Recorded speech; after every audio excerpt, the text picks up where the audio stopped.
Hello everyone, and welcome back to Hecht Creative. Today we're going over the Sonic the Hedgehog Oil Ocean playset from Jakks Pacific. Before we begin, make sure to hit that like button and smash that subscribe button. Now let's get to it. Here is the box for the Oil Ocean playset, looking awesome over here. Classic Sonic, a bunch of spiky things and clouds and mayhem. On one side you have a sideways image of the playset itself. On the other side you can dodge the spikes and put out the fire. On the top is the Classic Sonic logo. On the bottom is all the legalese you'll ever need. And on the back we have dodging the spikes, putting out the fire, all together, turning this little gear thing. It looks amazing with the Oil Ocean playset. Bang, I cannot wait to get you. Now let's open this up and see what's inside. And here is everything covered in cardboard and zip ties and baggies. And the assembly for the playset is a snap. You first put this piece over this. It's a rubbery thing, so it won't really hurt that much. And you take this right over here and put it on that over there. Attach this piece right here. Set that aside for a bit. Place this right over here on top of that. Place this spike on here and this piece right over here, so it snaps right there. Then you put this backdrop over here on that, looking nice, and then place the whole thing on this with Sonic at the top. And you have, since he fell off, I'm going to show this Classic Sonic first, looking really awesome over here. I really like how this looks. This character model is really like the games, and I love it. Just a nice Sonic. The arm isn't really molded correctly, I don't think, but this might come in handy later on. I do like how this looks, and the articulation is nice for this figure. A swivel head, swivel arm, swivel leg, and then joints going up and down on this at least, and then back and forth on this at least, for a nice Classic Sonic that looks really cool and cute. And for a height comparison with Knuckles and Octus, Sonic stands at about, I would say, 2.5 inches tall or so. Going over the starting platform is really nice. I love the gold on here. It's super cool, and this background is really great as well. Taking a closer look at that, it just has a lot of detail in it, and I think it's from the games exactly, and I did a great job representing it. The pattern down here is really nice also, and this grading is really neat as well. I remember getting stuck under here as Sonic, actually, so maybe you can do that kind of. Yeah, it's pretty funny to see Sonic down here, kind of in jail. The bottom is a kind of murky, orangey type of purpley metallic thing, representing all the oil from Oil Ocean. Pretty nice over here, actually. All in all, a really nice piece that looks super cool. I like it a lot. And the back is pretty much the same. You still get the grading. It doesn't look as good. From the side over here, there's a hole you could put Sonic in at least. That's pretty cool. This landing platform is really neat to see and looks great, especially this background. I love it so much. I really love these oil pipes over here. They look wonderful. The off gold is different from the rest of the gold on the set. The green ties into this nice green mosaic back here, as well as the off yellow and lime green over here. Kind of reminded me of these pipes as well. And the purple on the bottom really brings it home, connecting it to the oil from Oil Ocean. Even the side looks amazing over here, but the stickers on these, especially on the left-hand side, weren't really working as well as they should. And the back has a track mechanism for the functions I'll show off later on, but it looks really nice, and the cohesiveness of this is just excellent. There's also 4 pegs on this side, here,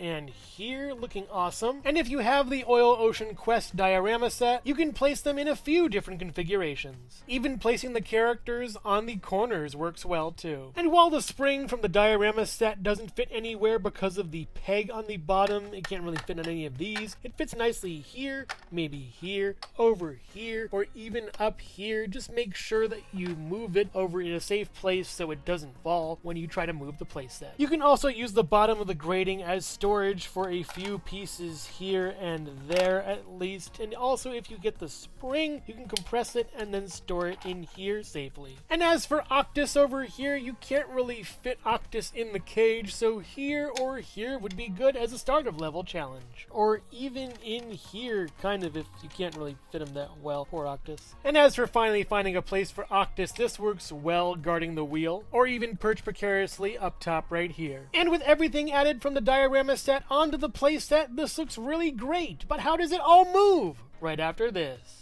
Hello everyone, and thank you so much for watching so far. Make sure to click like, subscribe, share, leave a comment, and hit the bell icon for more creativity. Now let's get back to it.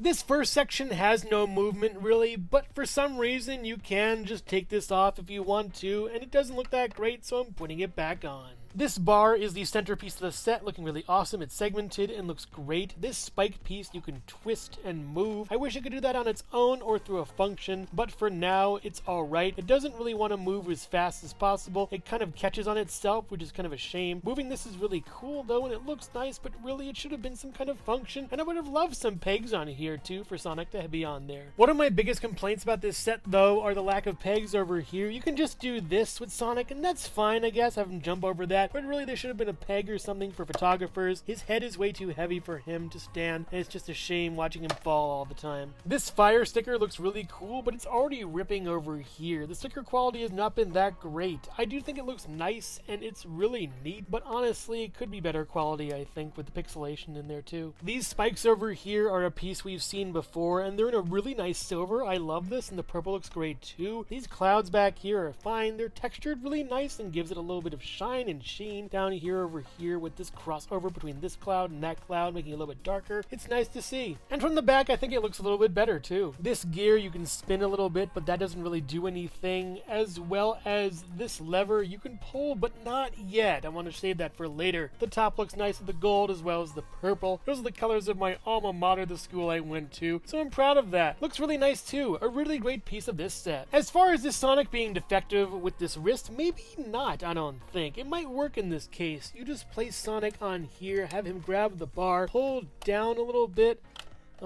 over here, and it does retract everything, kind of in a way. It doesn't work as well as it should. Pulling it down with your hand is much better anyways. Really, Sonic, you're doing a bad job at being a counterweight. And if you want to put everything back, just press this and it all just pops back into place. It's pretty interesting, the tug of war between pull and push.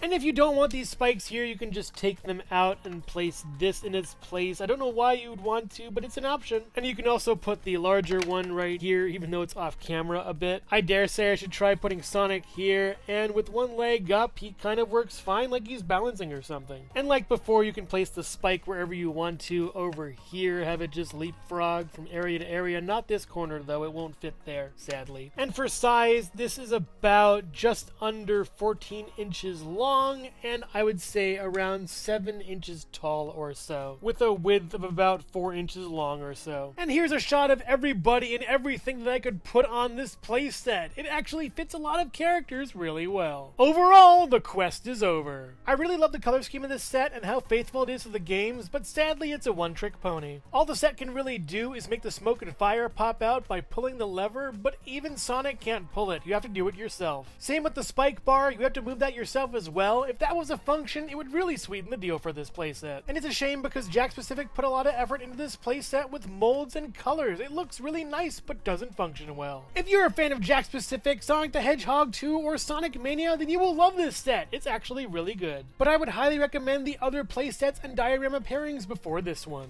But make no mistake, with all this commotion, there's oil in the ocean. So which Sonic the Hedgehog 2 or Sonic Mania zone is your favorite? Let me know in the comments below. Thank you so much for watching Jesse Hecht Creative. Make sure to click like, subscribe, share, and leave a comment. You can also visit us at jessehechtcreative.com for more reviews like this one. Thank you so much for watching, and keep being creative. Stay tuned.